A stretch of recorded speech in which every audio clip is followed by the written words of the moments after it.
This is Jeremy. This is Noah from End of Vine. You're listening to Rock for Him.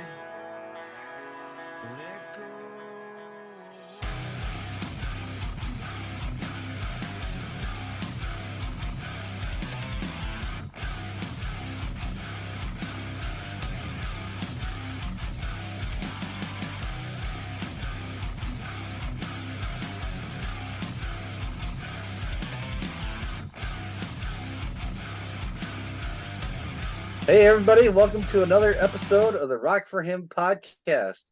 I'm Jeremy, your host, and with me are my two co hosts, Scott Mullins. Hey, Scott, how's it going, man? Going well. Awesome. And my other co host, this is Mr. Jason Sanchez Bukowski. How's it going, bro? Good, going real good. Didn't we just hang out a couple days ago? I believe so. That was awesome. Yeah, it really was. It really was. Well, that's not what we're here to discuss. Tonight's guest is a returning guest. This is one of our ministry partners. We've got Jeremy Riley and Noah Riley from the band End of I. How's it going, guys? Good, man. Good. Welcome back. It's good to be back. I want to hear about what you guys were doing a couple days ago. So Jason's church held a men's breakfast, and he invited me out. Oh, okay, nice, man. Yeah, so next it time was I'll good. have to invite you guys. It was Yeah. It was good. Good food, good fellowship. Oh yeah. Oh, yeah, they're usually powerful, man. The first event I ever went to after I came to the Lord was a men's breakfast, man, and God moved very powerfully in it. It blew me away, man. It kind of set the stage for things to come. So there's something that's powerful when men come together like that, and aren't afraid to be vulnerable, and then there's always somebody there to speak a good word, man, that really pierces the heart. So that's a beautiful thing, man. Oh yeah, we figured that there was 8 churches there, and there was 80 guys. Oh my gosh, man. Yeah. It was That's a unity service. Yeah. Yeah, the pastor at my church, he's really big about trying to build community with other churches. Like, Okay. it's amazing. Every service, he literally prays for every church in the area. Wow, man. Yeah. Wow, that's awesome. That's important. We need more of that. Yeah. So tell us what's going on with you. Oh my gosh. I don't know where to start, man.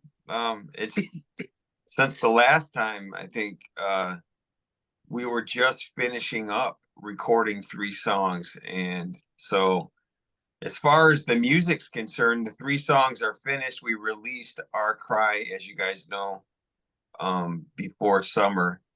And then the other 2 we've been sitting on, but the second one we're getting ready to release. I'm getting ready to release the release date. We had to get the video made, so I usually don't like actually give a date until I actually have that part of it done in my hand, because we've done that before and then it's not finished time, and it screws everything up. So we're not doing that, but yeah. So I think probably within the next week we'll be releasing the date.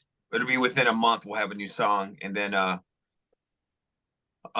we'll be releasing the 3rd one. And then while that's happening, next Sunday me and Noah have a meeting with Brandon Whitlock, who is the producer and the engineer and the guy that records us, to talk about these next round of songs. I don't know if we're gonna.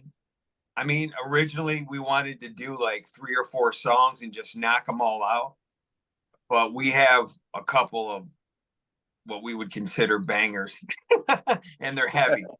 Yes, they are definitely. You guys will be shocked. I promise you. It's not brutal like it's just like death metal heavy, but it's definitely more heavier than you've heard from us. And you might hear a scream in there. So Nice. Yeah. And it's just kind of getting back to our roots. What's cool about this, man, and I know Noah can contest to this too, because his generation, there's a call to have the heavy and the melodic come together, Yeah. and that's where we're at.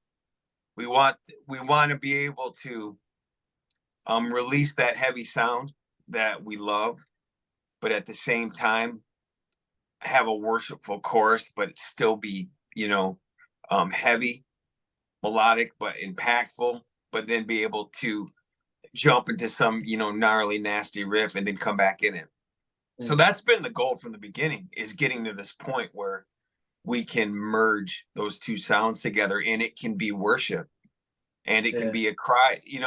Not everything is necessarily geared for a Sunday morning, but that doesn't mean those in the church, those who are Christians, and those who are non-believers can engage in it. There's a fine line there, and I think that we can engage and release songs that can speak to people who don't believe as well. Absolutely. And I just got to say, before the other guys jump in here real quick, when we did the show with you guys last month, and I just got to tell you how powerful your set was, not taken away from Ricky, not taken away from Becca and Zana, but I had some friends show up, and as he's walking in, his husband and wife, as they're walking in, they're like, listen, we're just here to support you. We're not going to stay very long, maybe an hour, and then, we're going to take off. I'm like, hey, I appreciate the support. You guys got up and played, and your set was so powerful. Like, the husband came over to me, and he was just like, hey, dude, we ain't going anywhere. We're staying right here. We got to hear the rest of this set. And they stayed until, they left, like right before you guys started loading out. Like, that's when they left, because they felt that every one that played that night was so powerful, and the testimonies were so strong that they wanted to stay and just soak it in. And they have literally been telling everyone, man, you guys got to go see these guys, talking about you guys, talking about Becca, talking about Zana, and just talking about your testimonies. So keep doing what you guys are doing. Like, the impact you guys are having is powerful. Thank you, man. We need to hear it, because it's been a crazy season. This, transition from being used to doing like the Sunday morning thing, and then having to step out away from that so we can start diving in more into what we want to play, releasing that heavier stuff, the songs that he's given us, so we can share the testimonies. There's nothing wrong with the Sunday morning thing at all, and I have nothing against it, but I just don't think everybody's called to that. Right. I was at the beginning, and actually that's where Noah and I both started, was from youth group and then Sunday morning services. But some people are meant to stay in that and just serve in that place, but God made it very clear that we aren't. So having to let that go and kind of cut that safety net, you know what I mean? Because that was a guaranteed, okay, well, at least I can do that. You know what I mean? I got that to look forward to. At least once a month, twice a month, I'll be able to lead, to stay moving. But then when you say, okay, I'm stepping down from that, and we're going to, just because we feel like God's telling us to do that, and now we're just simply relying on God to give us the opportunities now for those doors to open. And they have. And I'll be honest with you, man, like playing at Doug's, and then even when we opened for Ignescent, those were two awesome services, man. I mean, like, experiences for us as a band, and for me personally too, getting the courage to be able to share the testimonies between each song and not being afraid to be real and to be vulnerable. People need to see it. It's the authenticity that speaks to people. And it also shows people that, hey, you don't have to necessarily toe the same sound and the same songs everybody else is singing as a Christian. It's okay to release and press into that sound that you want to hear. God gave it to you. and not allow, you know, the fear of what other people are going to think of it to control you. So we've been in that place over this last year. So when I say it's been a crazy season, that's what I mean, because, you know, emotionally, it can, you know, there's a lot of ups and downs. Like we press through it regardless. But I know for me, being more the band leader, you know, I have to do like what David did, and I have to like speak to myself. I have to encourage myself and pull up my bootstraps, man. And despite how I may be feeling, or the fear or the insecurity I might have about stepping into that, I just do it. But every time, you know, I've fought through that, the Lord's always shown up, man. So I appreciate those words, dude, because it encourages both of us to keep doing what we're doing. And we know that this next year, with the RV that we had and all this stuff that's God has revealed to us and brought to us and put in our possession, he's preparing us for something bigger than all of this. So For sure. Absolutely. Excuse me. So just wanted to back up one step. I would think that your End of I band is a ministry, correct? yeah, You absolutely. call that a ministry. So by staying inside the church walls, like you had said, there's nothing wrong with that, but your audience probably inside the church has already been ministered to. So we understand, and that's the purpose for our Rock for Him ministry, is to get the word out to those who may not be inside those church walls and like the genre of the rock worship, rock metal scene, with a positive message. And I mean, that's kind of, you pretty much reinstated why we exist, as far as Rock for Him ministry. But we're all churchgoers and love going to Sunday morning and worshiping God in that community, but also like getting out in other community with bands like yourself. And so, yeah, like Jason said, keep doing what you're doing. It's exciting to sound that there might be some heavier End of I stuff coming. That's awesome. Maybe just to catch us up, I think it's been about a year since we had you on the podcast. So you've explained, maybe just for someone who's picking up this podcast and didn't see the first one, but by the way, you should go back and watch the first one. But anyway, if you want to maybe reintroduce the band, we've got last time it was just you, and now you brought a member in. You kind of touched on who he was, but yeah, if you could introduce the band and maybe what everybody's up to. Yeah, well, I mean, since the last time I was on, we have obviously myself, my son Noah, we have my bass player Randy, DeShiel, who's kind of stepped out for a while just because of like personal things she's got going on in her life. So it's pretty much a 4-piece right now. So it's me and Noah, Rick, my rhythm guitar player, and then Randy, who, there's a whole nother testimony there, man. He almost died 5 times in 18 months between COVID and heart failure.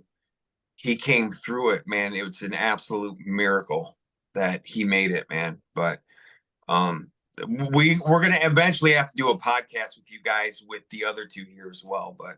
But since Noah is with me, Noah is my who just turned 17. He's my 17-year-old son.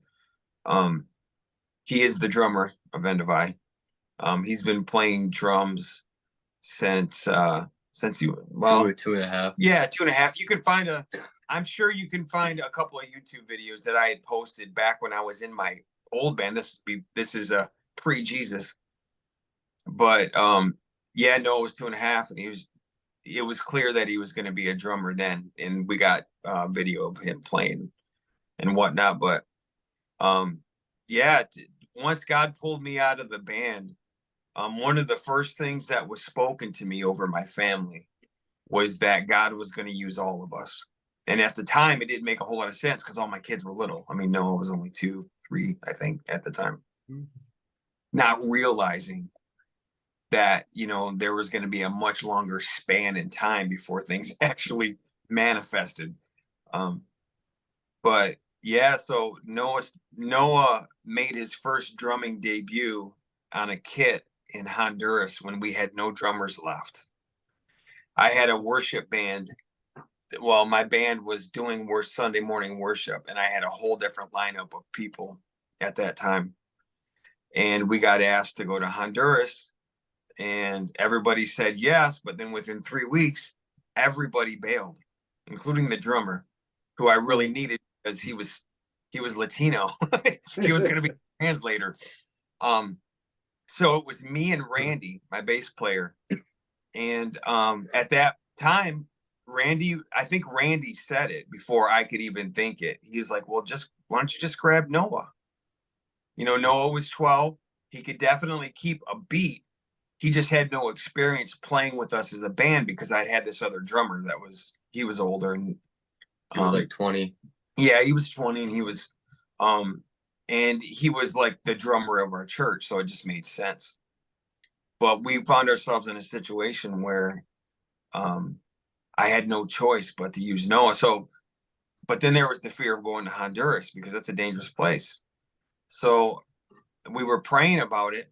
And within the first week, we received a check from somebody from the church with Noah's name on it. His wages to go, the bill was completely paid for him with his name on it. So we knew then that God wanted him to go because he got his tickets were paid for before ours were. And within a month or so, all of our fare was paid and it was covered. So the three of us went, and it was amazing, man.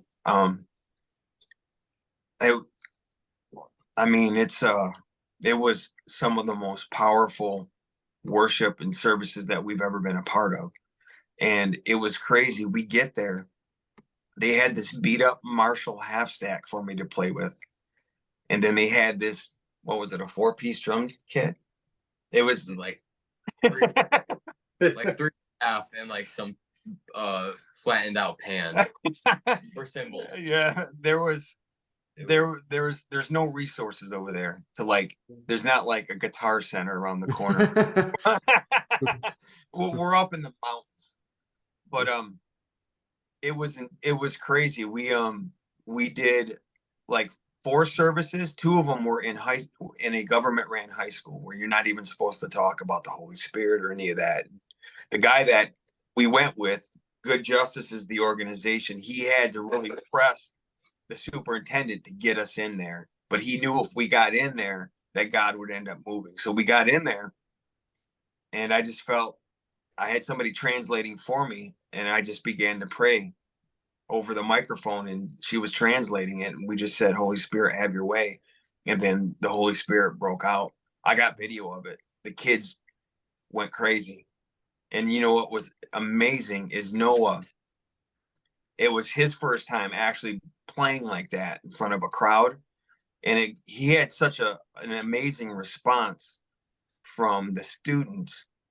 I mean, he had about 25 or 30 Honduran girls that wanted a picture with him because he had blonde hair and blue eyes. And, you know, all these, they hadn't seen anything like that. But it was after that experience, we were there for like 10 days, came back, and Noah was the drummer. At 12 years old, that's where it started. And I got him a set of in-ears. We started playing to a click together. And now it would be tough for me to play with anybody else at this point.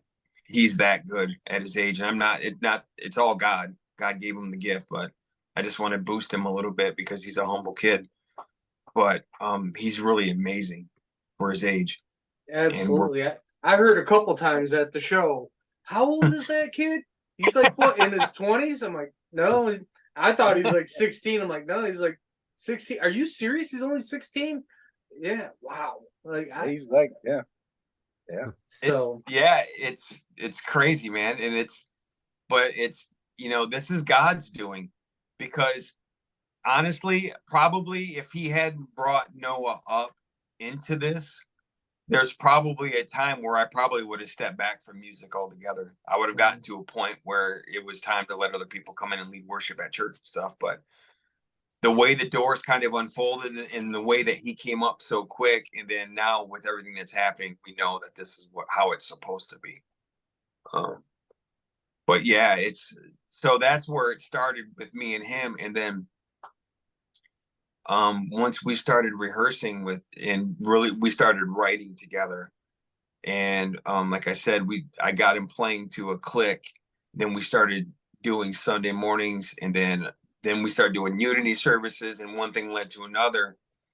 And now he got a ton of experience in a very short period of time. It's like God didn't waste any time getting us to a point where we could go wherever he wanted us to. But it took that Honduras trip just to get him there. But so yeah, so now it's like the Jeremy Riley stuff, which is the first releases I had when I went to Nashville, that was God opening the door for me just to get me moving in the direction of writing and recording. But once Noah came into the picture and that stuff had been released, I felt like it was time, okay, to really push End of I. And then from here on out, that's what it's going to be. It's going to be End of I. And End of I is comprised of me and him in the band.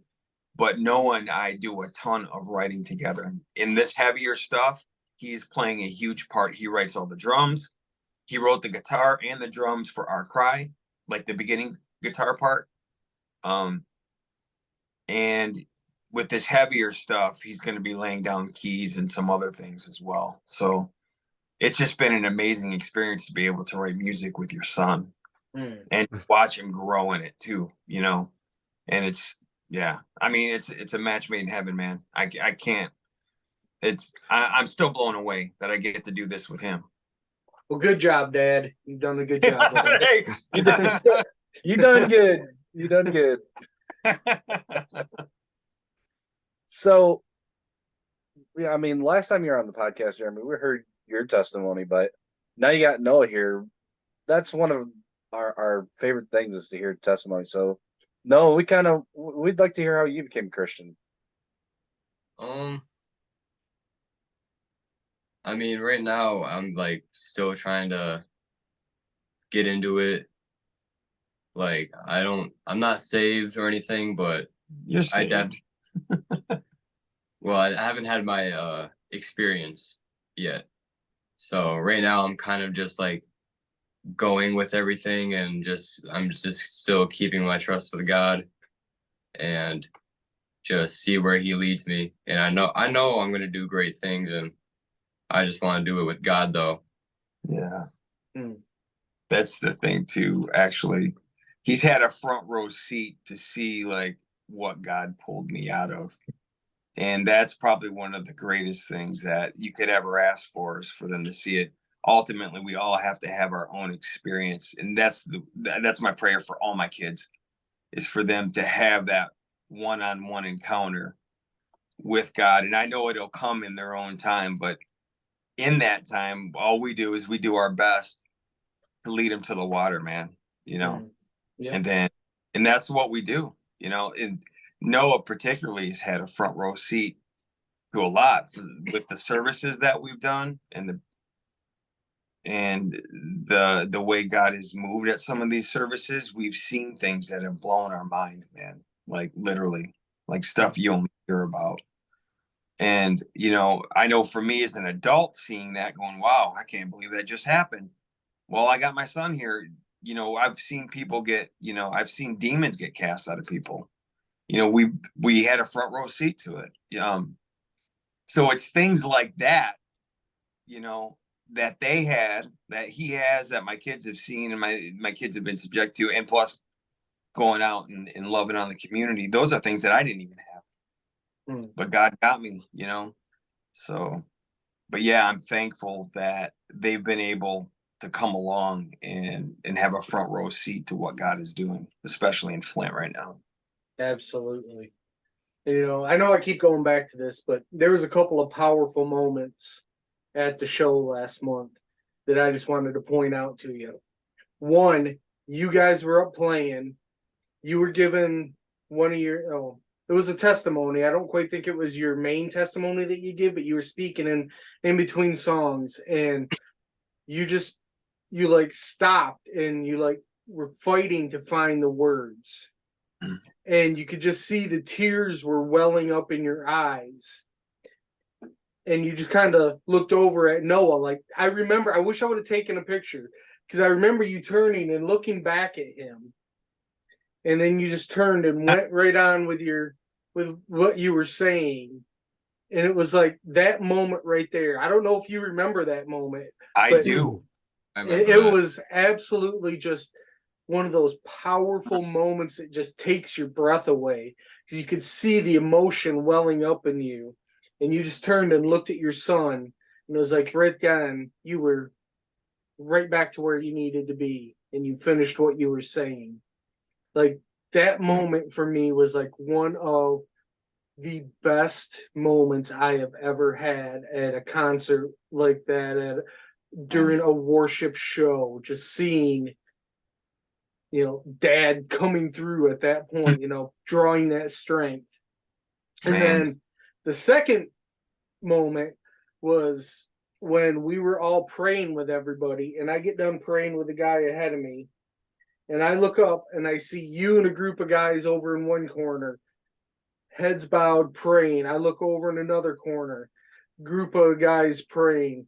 Right in That's awesome. front of me, 2 teenage girls, head bowed, crying, women around them, praying. Like, God was moving that day. It was powerful. Yeah, He man. That's what we need in the Christian music scene. Things We- like that. Dude, I'm telling you, you're hitting the nail on the head, bro, because if it doesn't have to be, in the church on a Sunday morning. It can be on a Friday night at the club, dude. I mean, that's the thing I liked about, going to places like Doug's, because it's a public place, and there's more public places. I think the more that we press into it, the more those doors are going to open for us. Because and it'll be in God's timing, but I would do exactly what I did at Doug's. I would do it at the Vault in Saginaw. I would do it at the Machine Shop. I would do it anywhere. God knows I will. Yep. I'm just waiting for those doors to open, because that's where you're really going to see the light pierce the dark, is in a place like that, man. And I believe that's what God is calling us to, man. And I appreciate that, dude.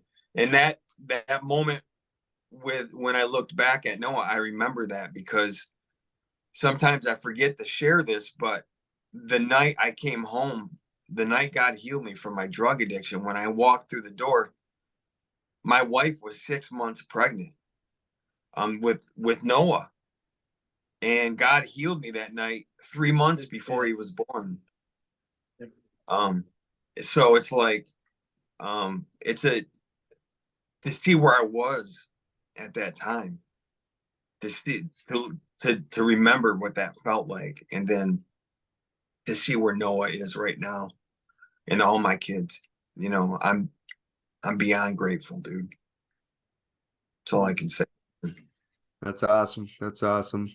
So you told us about some songs coming up. What do you have in plans for the rest of the year? Anything in line for next year? What should we be looking for? Well, I can tell you this. I'm sitting down, like I said, this coming Sunday with Brandon. We're gonna put a timeline together to record these next round of songs while we're releasing the ones that are finished. And we're preparing for the doors to open for us to play some festivals and some bigger stuff this year. I just feel like it's going to come. After meeting Becca and after talking to Jeremy about Pit Fest and that, I got a response from an email I guess I had sent out months ago, and I totally forgot, but somebody from the Kingdom Come Festival reached out back to me last week. And her name was Angie. She dropped the link of where bands submit. So I clicked on it and I filled it out yesterday. So we'll see what happens. I mean, it's in God's hands. All I can do is be willing, and the rest is up to him. It'll happen when it's supposed to. If you like what you saw today, hit the subscribe and like button down below, and don't forget to share it to all your friends. Also, leave us a comment down below. If you're gonna rock, rock for